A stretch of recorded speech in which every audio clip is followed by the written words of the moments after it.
আমাদের সংকল্পপত্রে যা বলেছে আমি তাই করব। স্বাধীনতা সংগ্রামীদের সম্মান মর্যাদা আমি এখানে এমপি হওয়ার পর থেকে শুরু হয়েছে, আপনি জানেন। নিজের কথা বলবো কেন? যতগুলো সুশীলবাবু, সতীশবাবু, অজয়বাবুদের মূর্তি, মাতঙ্গিনী হাজরার মূর্তি, ক্ষুদিরাম বসুর মূর্তি, সবটা আমি করেছি বলবো না, অনেকগুলোই হয়েছে। ডক্টর শ্যামাপ্রসাদ মুখার্জি, স্বামী প্রণবানন্দের আদর্শকে জাগ্রত করা যায়। তারা বাঙালি হিন্দুদের হোমল্যান্ড দিয়ে গেছিলেন, আর যত হাতছাড়া হয়ে যাচ্ছে। জনগণ সঠিক সময় বদলে দিয়েছেন, দায়িত্ব বিরাট, কাজ করতে হবে। অশান্তির দিকে পা যাতে কেউ না রাখে, আপনি নিজেরা আইন হাতে তুলবে কেন? তাহলে তো তৃণমূলের বিজেপি সমান হয়ে গেল। দাদা, আমাদের তো বিএনএস আছে, ভারতীয় ন্যায় সংহিতা, এবং সংকল্পপত্র ঘোষণার দিন আমাদের নেতা অমিত শাহজি বলেছেন যত অত্যাচার হয়েছে কমিশন বসবে, সব কেস রিওপেন হবে। আমরা আইনি পথে গুন্ডাদের, ধর্ষকদের, চোরেদের ব্যবস্থা নেব। তার জন্য বিএনএস সরকার।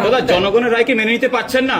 জনগণের রায়কে তিনি মেনে নিতে পারছেন না? সব বলবো না, ওনার সম্পর্কে আমার কথা বলার মতো আর কোনো বাক্য শব্দ নাই। আমি প্রয়োজনও মনে করি। কমিশন বলছে তিনি আইন জানেন। এখন পজিটিভ চিন্তা করতে হবে, বাংলাকে ঘুরতে হবে।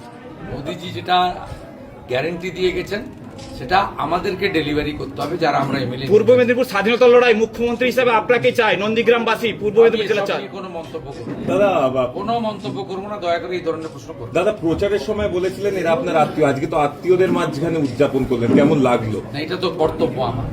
কাল ভবানীপুরে গেছিলাম, আজকে এখানে গেছি, আবার 10 তারিখে ভবানীপুরে যাব, এবং সবার কাছে যেতে হবে। অনেক রাত জেগে, দিন রাত এক করে, অনেক কঠিন পরিশ্রম করে আমাদেরকে এই সাফল্য করেছে।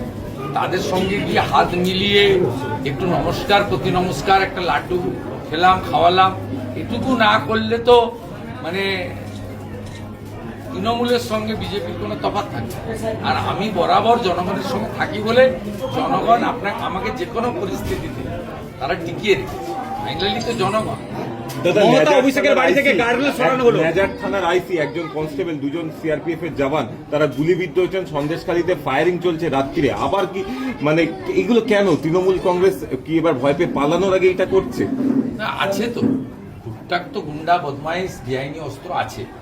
বিজেপিকে সরকারটা করতে দেন, সময় দেবেন তো, 3-4 সপ্তাহের মধ্যে পরিষ্কার হয়ে যাবে।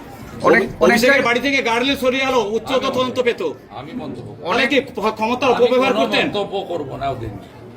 আমার কোনো প্রয়োজন নেই মন্তব্য করার, আমার প্রয়োজন নেই। এখন প্রয়োজন ছিল করেছি, এখন কোনো প্রয়োজন। অনেক ওরা প্রাসঙ্গিকই নয়, অপ্রাসঙ্গিক। তৃণমূল পার্টি অফিসে